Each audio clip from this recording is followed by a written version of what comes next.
Now we are actually starting the PMP certification training. Okay. Okay, so hopefully the first 3 sections of the PMBOK weren't entirely too dry, and didn't become actually a sleep aid. I always suggest people get a hard or soft copy of the PMBOK, but not the audiobook, because I can't imagine staying awake, even if they had a very dramatic reader. And so this class is going to define PMP certification, which is, of course, Project Management Professional, and the reason that they can trademark that and trademark Project Management Institute is because they have set up their own particular terminology and way of thinking. Now, granted, their way of thinking is meant to be very broad so that it can be tailored to do any kind of work. But in particular, some of their terminology might be different from yours. So I would suggest when you're studying project management, and if you're using outside guides, for instance, Rita Mulcahy is very useful material.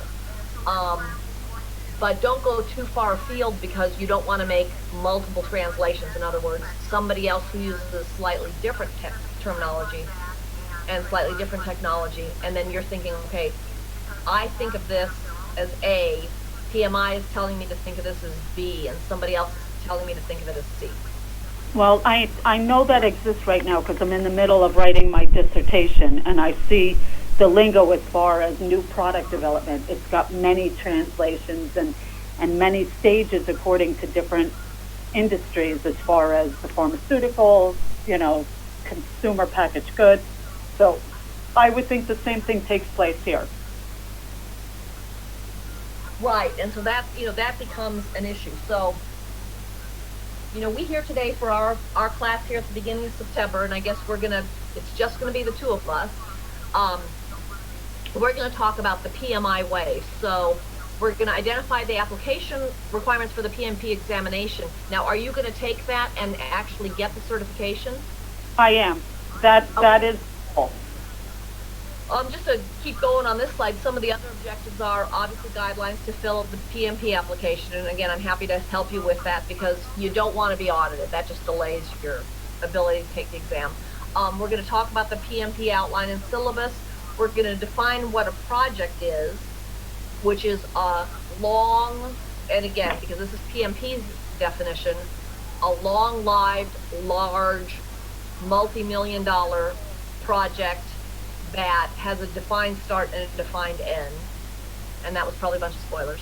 We're going to talk about the role of a project manager, and we're going to talk about how project management benefits delivery, and I think that'll really help you with your project.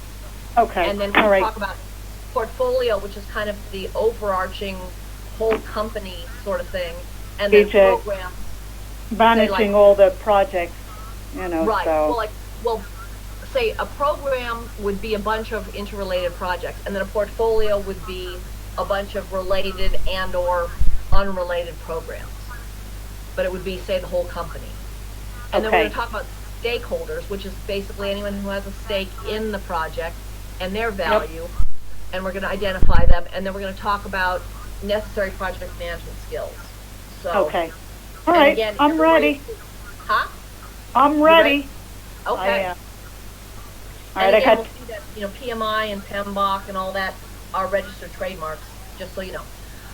Now, question, I have my book open. I have 2 screens, so I have my book open. Is it necessary to have the book, or is that just for the reading material for what we're doing?